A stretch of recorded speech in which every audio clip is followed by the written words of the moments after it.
Takk Flóki. Ég tilheyri þessum minnihlutahóp að vera skeggjaður karlmaður í jafnréttisbaráttunni. Ég held að við séum svona 5 og allir mættir í dag, eða ekki? Herri, ég ætlaði að fjalla ábyrgð og orðræða við ofbeldisfræðslu, kennarahandbók. Það kannski, þið skinnið kannski að ég bjó ekki til titilinn sjálfur og kannski fenginn hérna fyrst og fremst vegna þess að ég tilheyri þessum minnihlutahóp.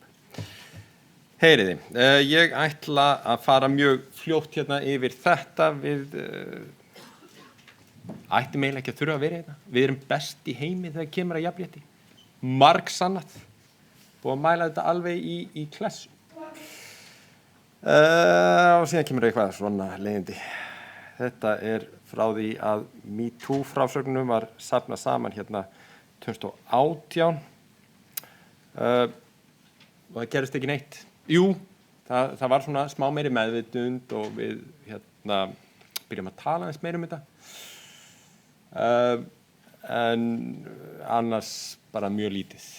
Síðan kom það fyrir bara núna fyrir 1,5 ári síðan að það var svona MeToo part 2. Me3?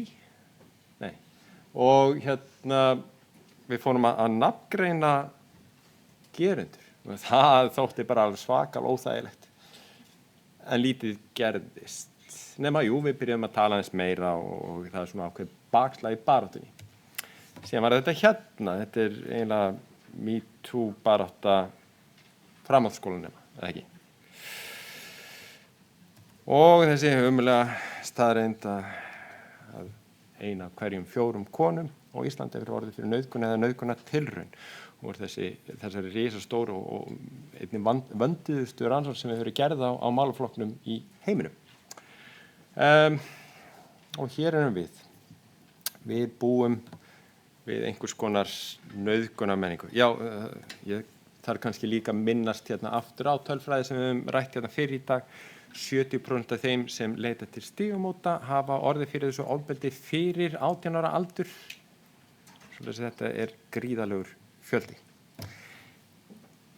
Við búum við nauðgunarmenningu. Ég held að við séum svona flestöll saman það. Þetta sem sagt þegar aðstæður eru þannig að nauðgun þykir bara óumflýjanlegur fylgikvilli þess að tilheyra samfélaginu. Kannski skiljanlegt þegar 1 af hverjum 4 hafa upplifað nauðgun eða nauðgunartilraun. Og því fylgir svona ákveðið umburðarlyndi gagnvart nauðgunum. Gerendur eru afsakaðir, ábyrgð sett yfir þolendur og gert lítið úr vægi kynferðisofbeldis með til dæmis bröndurum. Og við sjáum þetta birtast okkur félagslega, menningarlega og stofnanabundið. En við ætlum að breyta þessu og þá erum við með bara fullt af námsefni eins og Kristín kom hérna inn á rétt áðan. Það bara til alls konar og við erum líka með alveg svakalega klárt fólk. Ég sé alveg fullt að því til dæmis hérna inni í dag og við ættum alveg að geta reddað þessu. Við erum með heilmikla reynslu, fullt af aðilum sem eru tilbúnir til þess að taka slæginn og við erum með allt þetta kennslefni og greinilega vilja innan þessa rýmis. Við erum til þess að, við vorum svona fengin til þess að Kristín og fleiri sem erum í stjórn félags kynjafræðikennara til þess að safna saman námsefni, búa til námsefni og birta á Stopp ofbeldi vefnum. En við eiginlega hættum við það því að það til svo svakalega mikið kennslefni. Þetta var aðalega það að safna til því sem var þegar til staðar og setja leiðbeiningar það hvernig væri hægt að nota efnið.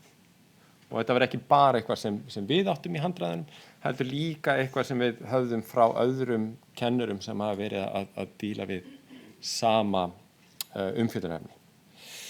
Svoleiðis við erum komið með svakalega mikið af allskyns æfingum sem hægt að fara með inn í kennslustofuna við erum með alls konar skemmtileg, misskemmtileg verkefni, misalvarleg verkefni sem hægt að koma með og síðan erum við með þessa handbók sem hugsuð fyrir kennara og aðra sem hafa áhuga á að fara með þessa fræðslu inn í skólan. Ég eiginlega komin á það að þetta eigi ekki að vera bara fyrir þá sem vilja fara með þessa fræðslu, heldur bara allt skólakerfið ætti eiginlega að lesa þetta. Þar allt það sem þarf að hafa í huga og það sem þarf að varast. Því öll erum við með einhvers konar hugmyndir kynbundið ofbeldi, hverjir eru gerendur, hverjir eru þolendur, hvernig við tölum það og það bara ófiltrað frá samfélagsumræðinu oft og hún getur verið misgáfuleg. Kristín bent á að það væri misgáfulegt það sem kæmi frá unglingunum. Það getur líka verið mjög misgáfulegt sem kemur frá okkur fullorðna fólkinu. Svoleiðis. Það sem við erum með þetta hér. Þetta lúkkar ekki neitt svaklega vel. Þetta sem sagt ennþá í yfirlestri. Ég búinn að sjá hvernig þetta lítur út af vefnum og það ógeðslega flott. Þið verður bara að trúa mér. Okay. Þetta afskaplega, þetta alveg grunnupplýsingar hvað þú þarft að vita til þess að geta fjallað þetta efni til þess að þú hreinlega gerir ekki meiri miska heldur en eitthvað gott í kennsluumhverfinu. Ef þú leggur af stað án þess að vita hvað þú ert að fara að gera, án þess að vita hvernig þú ætlar að bregðast við ef ákveðnar aðstæður koma upp, þá betra bara að sleppa þessu. Við erum með þarna undir þessu svona mikilvægastu fyrstu skref sem þú ert að hafa í huga. Fræðslu fyrir þá kennarana, hvað kynbundið ofbeldi, hver eru birtingarmyndirnar, mikið af því sem við erum búin að fara hérna í gegnum í dag. Við erum með kynningu á hugtakinu kennslustofan sem öruggara rými, sem rétt bönn sem kannast við það hugtak. Ok, það fínt, það þýðir að það sé þörf fyrir þetta. Ok. Við erum með efnisviðvaranir eða váviðvaranir sem við erum langt flest hérna að byrja að nota eða allavega þekkjum. Ok, rétt upp hönd aftur, það kinka engin kolli, sko. Ok, flott, takk. Svona gagnvirk kennsla hérna, þið sem heima sitjið, bara rétt upp hendi í myndavélina. Og síðan erum við að tala sko mikilvægt hlutverk kennara þarna inni. Stað kennarans nefnilega skiptir alveg gríðarlega miklu máli. Við getum verið svo miklar fyrirmyndir og við getum eyðilagt ef við vöndum okkur ekki. Og aftur, það betra að vera bara sleppa þessu ef við gerum þetta ekki vel. Förum í alls konar svona orðanótkun, hvað við eigum að forðast og hvað orð við getum þá notað í staðinn og síðan hvað best að gera þegar nemandi opnar á reynslu af kynferðisofbeldi. Af því að það gerist gjarnan þegar maður að opna bara á möguleikann. Og þá eins gott að panika ekki og vera með einhverja svona hugmyndir, undirbúning, hvernig þú ætlar að bregðast við. Heyrðu, síðan þarna fræðsla kynjafræði bara hérna stendur 110, þetta var að vera 101 þetta. Forréttindi og þá komum við akkurat inn á það sem Benna var að tala veist, það ákveðnir hópar sem sem hafa allt annars konar reynslu af kynferðisofbeldi heldur en við sem hér sitjum. Bara hvað kyn, hinseginleikinn, hvað kynjakerfið, hvað kynlífshandritið sem okkur finnst vera mjög svona þægileg leið til þess að opna á umræðina.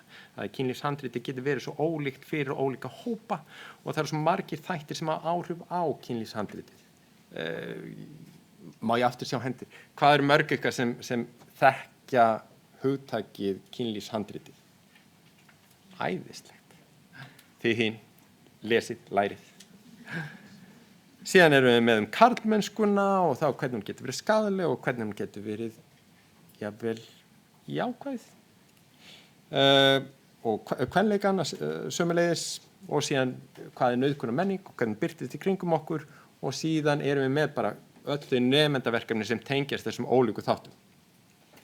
Síðan erum við með alveg sér part klámið að því að það hefur svo gríðarlega mikil áhrif á kynlífshandritið og líf okkar núna. Ég veit að við höfum alveg gríðarlega áhyggjur af klámneyslu unglinga og ungmenna, hvernig við getum réttlætt það til að sjá að horfa á ofbeldisfullt klám og svona og hvenær við erum sem komið aldur til þess að það sé allt í lagi. Við erum, þetta var samt kaldhæðni, við erum hérna með síðan bara fræðslu kynbundið ofbeldi eða kynferðisofbeldi, tölum mörk og samþykki, nauðgunarmýtur, staðreyndir, ofbeldi í nánum samböndum, staðrænt ofbeldi, kynferðiseinelti, druslustimplun og rasískt kynferðiseinelti, benna. Og síðan erum við þarna eins og í hinum stöðunum með einhvers konar nemendaverkefni sem hægt að vinna úr þessu.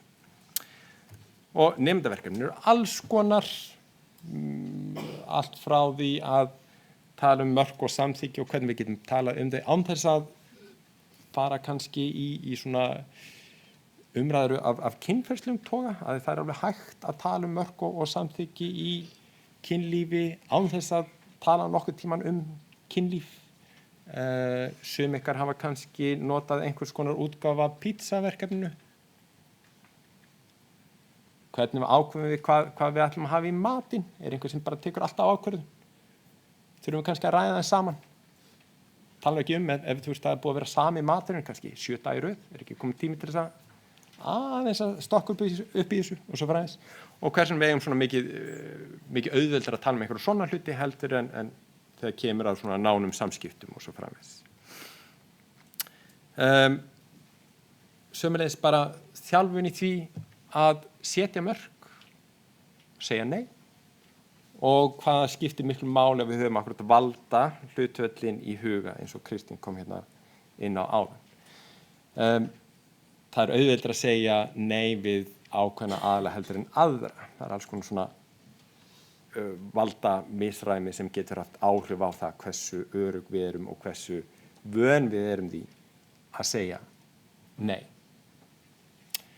Stundum þurfum við bara að fá þjálfun í því að segja nei. Og akkurat án þess að vera í einhvers konar í einhver svona meðvirkni með þeim sem að biðja Heyriði. Já, bla bla bla bla. Þetta var eitthvað sem ég var búin að fara í gegnum. Hérna er það. Þetta er sem sagt það sem við þurfum að hafa síðan í huga. Við erum að reyna að hafa þetta svona heildstæða nálgun í kennslu. Þetta er ekki beinlínis kennsluefni sem býður upp að þú akkurat hoppir inn á kaffistofu og veljir eitthvað verkefni og hoppir inn í kennslustofuna aftur. Þú verður að vera dálítið vel undirbúin. Þetta er ekki eitthvað sem þetta er gripið með þér og þetta er eitthvað svona sem er hugsað sem svona fræðsla í allavega einhverjar kennslustundir eða jafnvel grunnurinn að bara heilu námskeiðinu.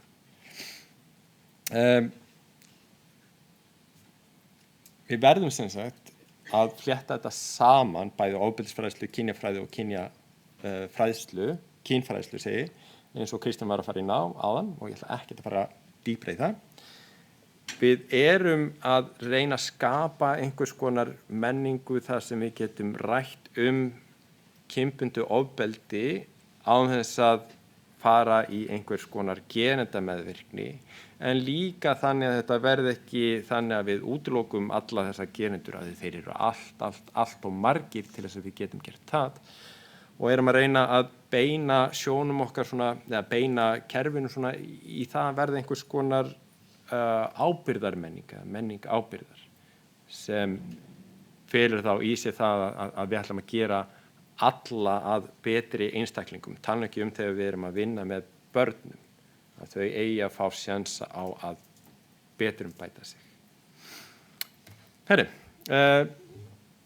Þetta er endurtekning, skólastofan er ekki nóg, við verðum að hafa heildstæða stefnu hjá skólakerfinu, varðandi kynferðisofbeldi og síðan auðvitað hjá hverjum skóla það sé heildstæð stefna. Við verðum að hafa bæði forvarnir og viðbragðsáætlanir, ekki bara grípa börnin þegar þau eru dottin í brunninn og við verðum að hafa ekki bara sem sagt skólan sem einhvers konar menntastofnun í huga, heldur líka menningu skólan og félagsli nemenda og svo framvegis. Við hljótum ekki að fara að fá alveg bara fullt af pening í þetta, eða ekki? Þurfum að fræða fræðarna. Það er frábært að vera hérna með ykkur í dag, en ég held að við þurfum kannski eitthvað aðeins meira. Kristný kom okkur inn á þetta. Það er þessi eini valkúrs á menntavísindasvið í Háskóla Íslands. Mér skilst að það sé eitthvað í grunninum í kennaranáminu fyrir norðan á Háskóla Akureyrar, Háskólanum á Akureyri, en við þyrftum að setja eitthvað grundigt í skyldu hérna í kennaranámið og síðan endurmenntun fyrir okkur öll sem erum búin að vera á gólfunni í langan tíma og þurfum að fá þetta vel inn í hjá okkur.